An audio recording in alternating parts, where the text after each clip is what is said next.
거미줄 한 가닥을 살짝 튕기면 거미집 전체가 출렁이죠. 잠언 6장 6절을 보면 게으른 자여 개미에게 가서 그가 하는 것을 보고 지혜를 얻으라 했습니다. 피조물 안에는 하나님의 창조 법칙이 새겨져 있어요. 그래서 자연 만물을 통해 우리는 삶의 지혜를 그리고 영적 원리들을 교훈들을 얼마든지 익히고 배울 수 있죠. 이런 관점에서 거미줄 한 가닥을 튕기면 전체가 움직이는 거미집은 제게 이런 가르침을 주었습니다. 내 인생과 내 옆에 있는 사람의 인생이 따로 있지 않다. 한 줄의 거미줄이 전체를 움직이듯 나와 내 주변에 있는 사람들의 삶이 얽히고 설켜 서로에게 영향을 주고 있는 거죠. 몇 해 전 세계를 두렵게 했던 전염병 코로나가 발발했을 때를 생각해 보십시오.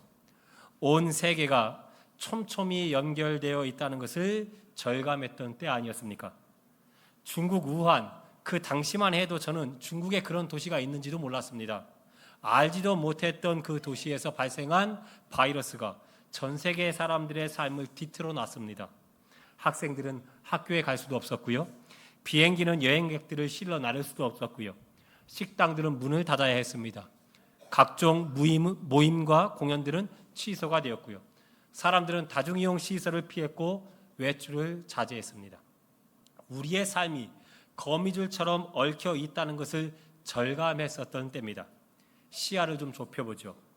우리 개인의 삶이 사실은 나만 덩그러니 섬처럼 떨어져 있지 않죠. 우리 각자의 삶은 가깝게는 내 부모와 내 자식 그리고 함께 일하는 동료들과 얽혀 있습니다. 아주 밀접하게 얽혀 있어요. 저희 집 애들이 아프면 좀 심하게 아프면 저는 아무리 일이 많다 하더라도 일을 중단할 수밖에 없습니다. 애들 데리고 병원을 가야 되잖아요. 중단할 수밖에 없어요.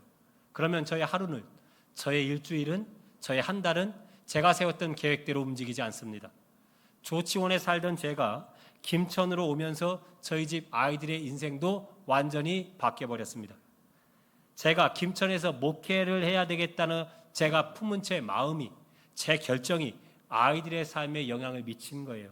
이렇듯 제 아이들의 삶과 저의 삶은 연결되어 있습니다. 떨어지지가 않죠. 아이들이 상황이 저의 삶을 움직이고 저의 결정이, 저의 마음의 상태가 아이들의 삶에 영향을 미칩니다. 오늘 저는 먼저 이스라엘의 초대 왕이었던 이 사울의 변화를, 마음의 변화를 살펴볼 겁니다. 왕이 되기 전 사울의 모습과 그리고 왕이 된 후 사울의 모습이 어떻게 달라졌는지를 살펴볼 거예요. 그리고 나서 그의 이 변화가 그와 연결되어 있는 주변 사람들의 인생에 어떤 영향을 미쳤는지 그것을 한번 보려고 합니다. 이를 통해 성령님께서 우리 각자에게 말씀하시는 것이 있으실 줄로 믿습니다. 있으실 줄로 믿습니다.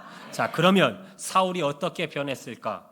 왕이 되기 전 사울의 모습입니다. 사울이 성경에 처음 등장했을 때 그의 아버지 기스는 암나기 떼를 잃어버렸습니다. 암나기는 지금으로 따지면 최고급 승용차입니다. 한 마리도 아니고 떼를 잃어버렸으니까 아주 손해가 컸던 거죠. 이 기스는 아들 사울을 부릅니다. 그리고 암나기 떼를 찾아오라고 명령을 해요. 다른 아들들이 아니라 사울을 선택해서 가서 암나기 떼를 좀 찾아와라 라고 명령을 한 겁니다. 기스는 아들 사울이 그 일을 잘해줄 것이라고 생각을 했습니다. 그렇게 믿었어요. 사울은 책임감이 강하고 믿음직스러웠던 사람이었다는 것을 알 수 있습니다. 그런데 노력을 했지만 사울이 암나기 떼를 찾지 못하죠. 그때 사울은 함께 갔던 사환에게 이렇게 말합니다. 집으로 돌아가자며 이렇게 말해요. 아버지께서 암나기는 고사하고 이제 우리들 걱정하시겠다. 얼른 집으로 돌아가자. 사울은 생각보다 자신의 귀가가 늦어지니까 아버지가 그것을 염려하고 걱정하실까 봐 빨리 집으로 돌아가야 되겠다고 생각을 했어요. 사울은 어떤 사람입니까? 그는 다른 사람의 마음을 헤아리는 따뜻한 사람이었어요. 아버지의 깊은 마음을 헤아릴 수 있는 따뜻한 사람이었어요. 자, 사무엘 선지자가 사울을 만나 하나님의 계획대로 사울 당신이 왕이 될 것이라는 것을 은밀하게 사울에게 이야기를 해줍니다. 그런데 이 대목에서도 사울의 괜찮은 인간성이 드러납니다. 사무엘 선지자가 사울에게 당신이 왕이 될 겁니다. 은밀히 이야기를 하자 사울은 이렇게 말하죠. 나는 이스라엘의 작은 지파 베냐민 사람입니다. 나의 가족은 이 베냐민 지파 중에서도 가장 미약합니다. 사울은 겸손한 사람이었어요. 자기를 낮추는 사람이었습니다. 얼마 후 사무엘 선지자가 이스라엘 백성들을 불러놓고 왕을 정하기 위해 제비를 뽑죠. 사무엘 선지자가 제비를 뽑으니까 베냐민 지파가 나왔습니다. 그리고 다시 제비를 뽑으니까 마드리의 가족이 뽑혔습니다. 그리고 다시 제비를 뽑으니까 기스의 아들 사울이 선택이 됐죠.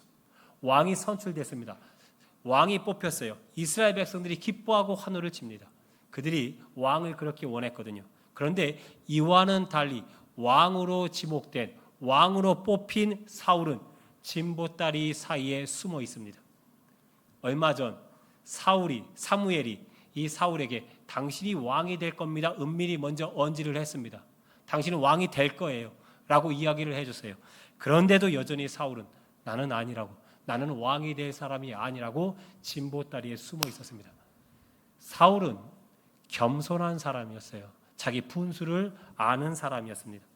이렇게 왕이 되기 전 사울은 책임감이 강한 사람이었고 믿음직스러운 사람이었고 다른 사람들의 마음을 헤아리는 따뜻한 사람이었고 그리고 스스로 낮아지는 아주 겸손한 사람이었습니다.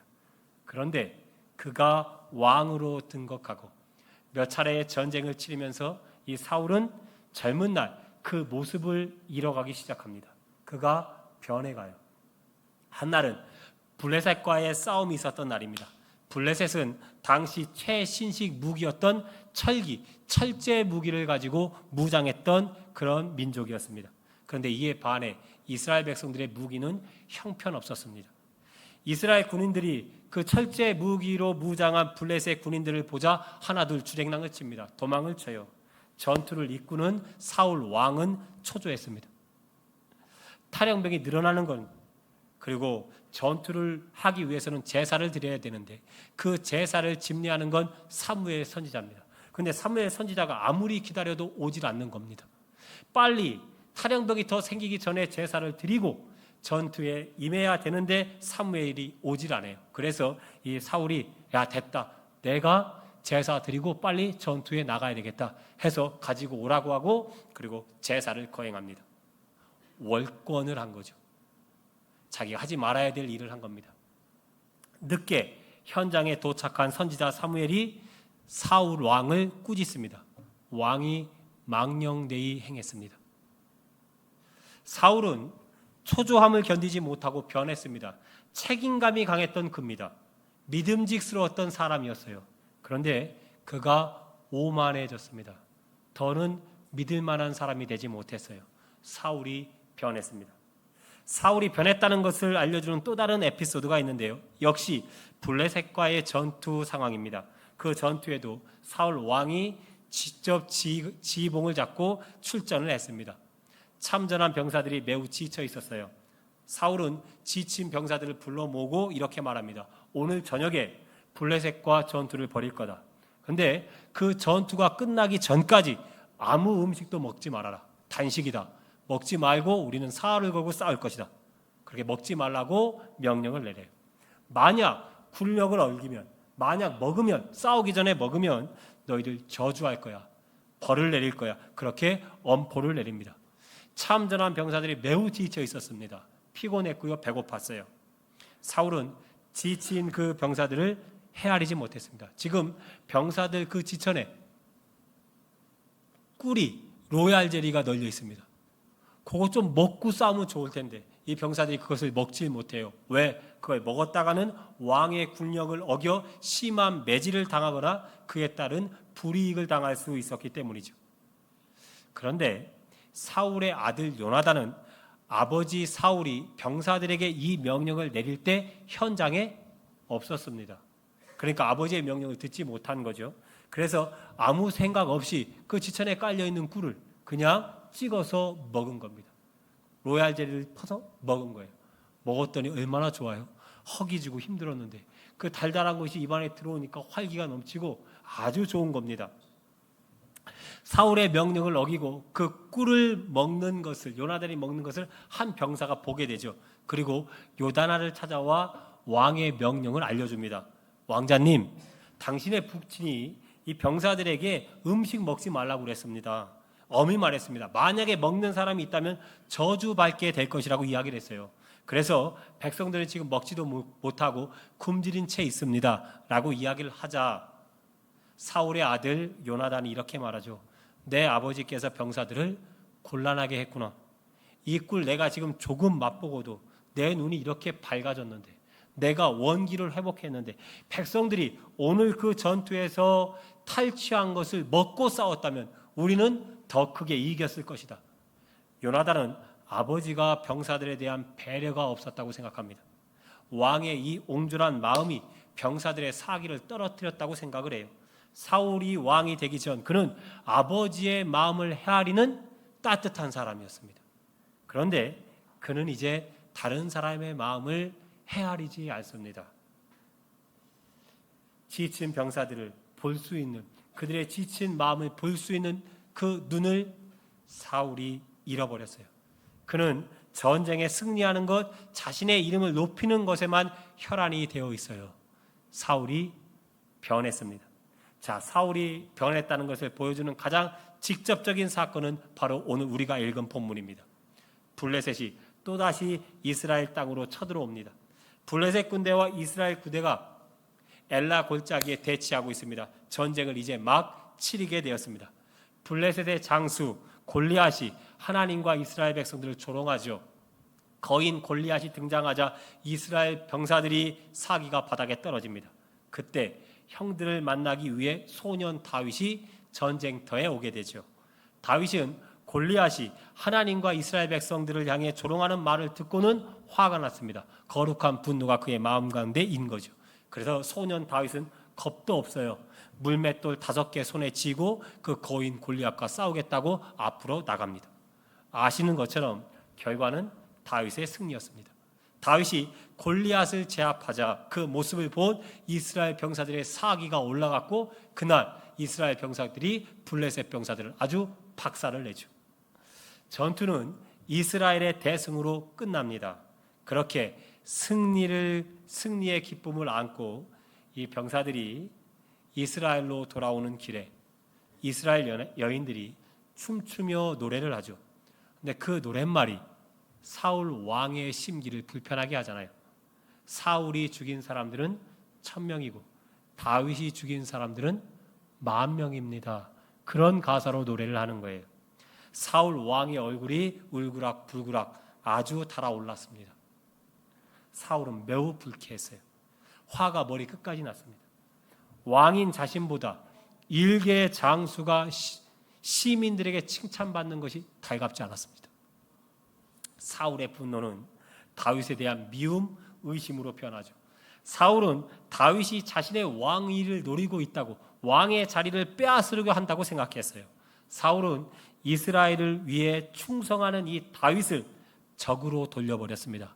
오늘 본문이 이 사울 왕이 다윗을 어떻게 생각하고 있는지 아주 의미심장하게 우리에게 알려주지요. 그날 후로 사울이 다윗을 주목했다 그랬습니다. 사울이 다윗을 주목했어요. 지켜봤다는 거죠. 사랑스러운 눈길로 관심을 가지고 봤다는 것이 아니라 사울은 미움과 불신, 의심과 분노의 눈빛으로 다윗을 지켜봤습니다. 다윗이 자신의 나라를 빼앗아 가지는 않을지 불안해하며 다윗을 봤다는 말이죠. 젊은 날 사울이 왕으로 지목되는 그날 그는 자기는 왕이 될 자격이 없다며 침 보따리에 숨었던 사람입니다. 그는 겸손한 사람이었어요. 그런데 이제 사울은 자신 말고는 왕이 될 사람이 없다고 생각합니다. 자기 앞에 실력과 재능이 탁월하고 용기와 리더십을 갖춘 젊은 아주 훌륭한 사람이 앞에 있습니다. 근데 그보다 자신이 여진이 더 뛰어난 왕의 제목이라고 생각하며 자리를 내줄 마음이 사울에겐 없습니다. 스스로 높아진 이 사울은 주변 사람을 불신의 눈빛으로, 미움과 분노의 눈빛으로 바라봅니다. 겸손했던 사울이 교만해졌어요. 그의 눈빛이 미움과 분노로 이글거립니다. 사울이 변했습니다. 자, 이렇게 사울이 변하자 사울과 민첩한 관계에 있었던 사람들의 삶이 요동치기 시작합니다. 거미줄 한 가닥이 흔들리면 거미집 전체가 흔들리는 것처럼 사울이 다윗을 미움과 분노가 가득 찬 눈빛으로 바라보자 그의 주변의 사람들의 삶도 흔들리기 시작했습니다. 사울의 딸 미갈은 다윗을 사랑했습니다. 사울은 미갈이 자신의 딸이 다윗을 사랑한다는 것을 알고는 그것을 이용해 다윗을 죽이려고 하죠. 사울은 다윗에게 블레셋 사람 100명을 죽이면 내 딸 미갈을 아내로 주겠다 그렇게 약속을 합니다. 사울은 다윗이 블레셋 사람들과 싸우다가 죽을 줄 알았습니다. 그 칼에 죽을 줄 알았어요. 자신의 딸이 다윗을 사랑하고 있는데 아버지 사울은 그것을 전혀 염두에 두지 않습니다. 다윗을 미움과 불신, 분노의 눈빛으로 바라보고 있는 이 사울은 다윗을 죽일 생각뿐이에요. 딸은 마음에 엄두에도 없습니다. 그런데 다윗은 블레셋 사람들 100명이 아니라 200명을 죽이죠. 그리고 미갈을 아내로 얻게 됩니다. 자, 한날은 사울이 다윗을 죽이기 위해 그의 집으로 자객을 보냅니다. 이것을 알게 된 사울의 딸 미갈, 다윗의 아내 미갈이 자객들이 들이닥치기 전에 남편을 깨워 도망치게 하죠. 피신을 시킵니다. 다윗이 피신하자 사울은 딸 미갈을 부릅니다. 이게 어떻게 된 거냐? 네 남편, 내 사위 다윗이 어디로 도망쳤냐? 미갈이 이렇게 답합니다. 남편 다윗이 도망치는 거 돕지 않으면 나를 죽이겠다고 했습니다, 아버지. 그렇게 거짓말을 하죠. 미갈은 사랑하는 남편을 살리기 위해 아버지를 속여요. 아버지를 속이는 딸 미갈의 마음이 편하기만 했을까? 그렇게 그녀는 사랑하는 남편과 생이별을 합니다. 과부 아닌 과부가 된 거죠. 그 후 사울이 어떻게 하냐면 이 미갈을 다른 사람에게 시집을 또 보냅니다. 훗날 다윗이 다시 집으로 돌아와요.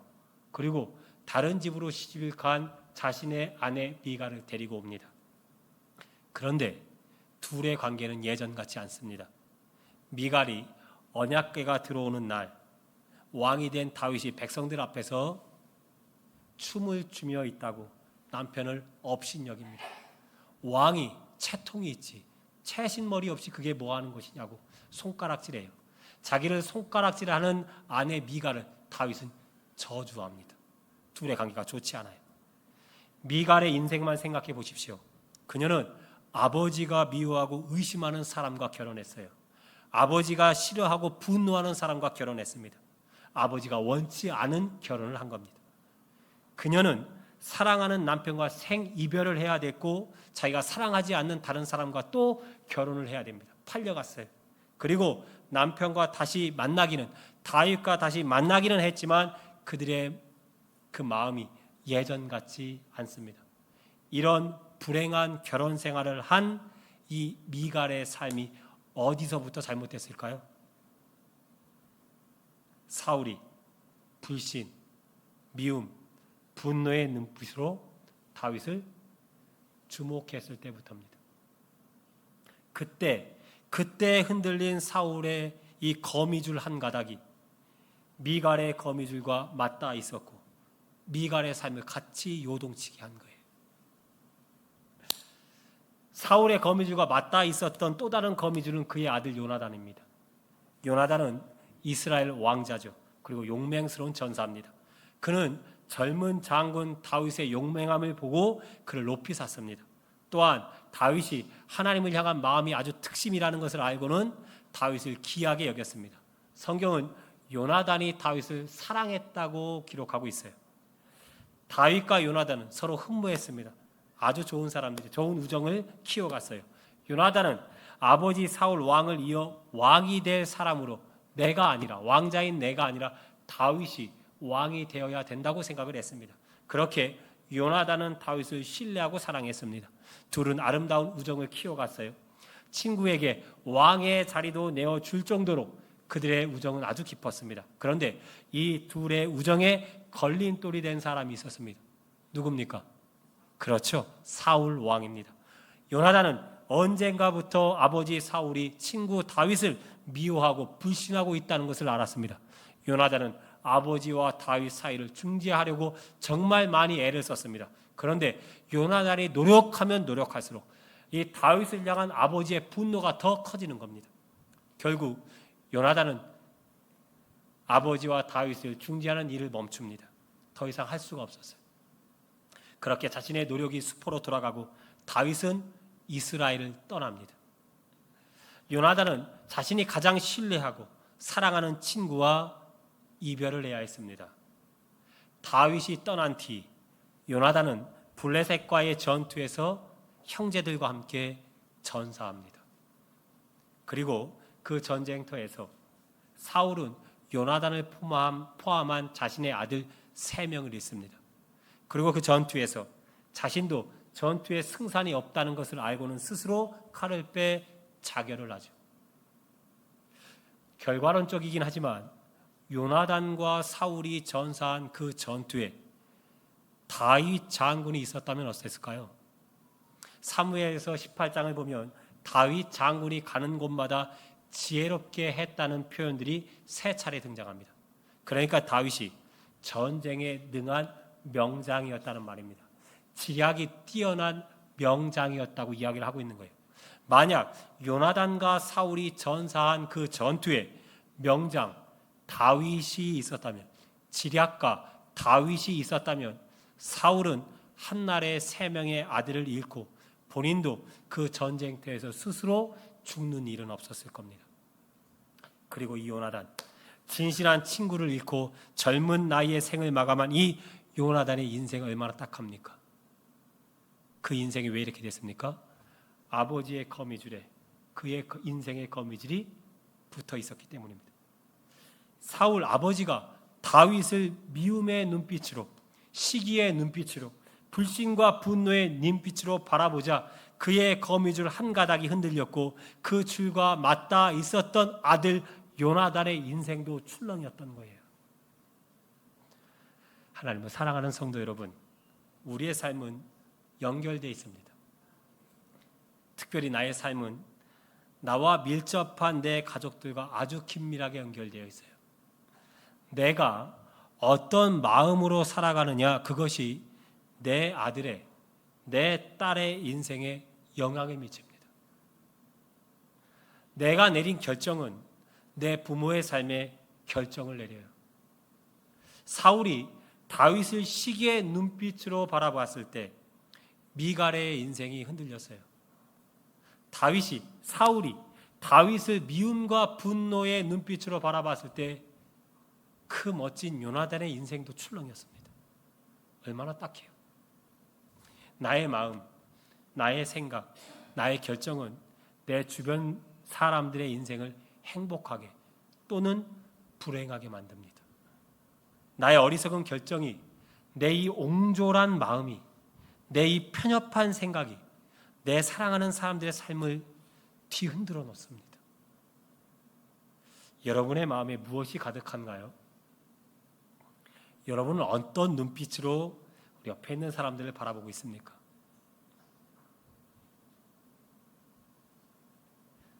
주님께 기도하십시오. 시기와 미움의 눈빛, 분노와 원망의 눈빛을 바라보지 않게 해달라고. 여러분이 누군가를 그렇게 보면요, 그게 자식들에게 영향이 갑니다. 내가 내 자식을 미워하지 않고 내가 다른 사람들을 미워하며 살아도 그게 내 자식에게 흘러가요. 영향을 미칩니다. 그게. 여러분의 그 시기와 미움의 눈빛, 분노와 원망의 눈빛을 거두시고 사랑의 눈빛, 축복의 눈빛, 주변 사람들을 그런 눈빛으로 바라볼 수 있는 마음을 내게 허락해달라고 기도하세요. 이런 눈빛을 회복할 때 나와 연결된 사람들의 삶이 풍요롭게 됩니다. 교회도 마찬가지예요. 우리 김천 북부교회에 속한 모든 성도님들의 삶은 하나님의 은혜 안에서 얼기설기 얽혀 있습니다. 우리가 서로 따뜻한 눈빛으로, 사랑과 축복의 눈빛으로, 위로와 격려의 눈빛으로 서로 바라봐야 합니다. 그럴 때 세상이 감당할 수 없는 은혜의 공동체가 될 줄로 믿습니다. 우리의 눈빛을 바꾸어 내 삶은 물론 나와 연결된 사람들의 삶을 축제로 바꾸며 사시는 여러분들의 삶이 될 수 있기를 주님의 이름으로 축복합니다.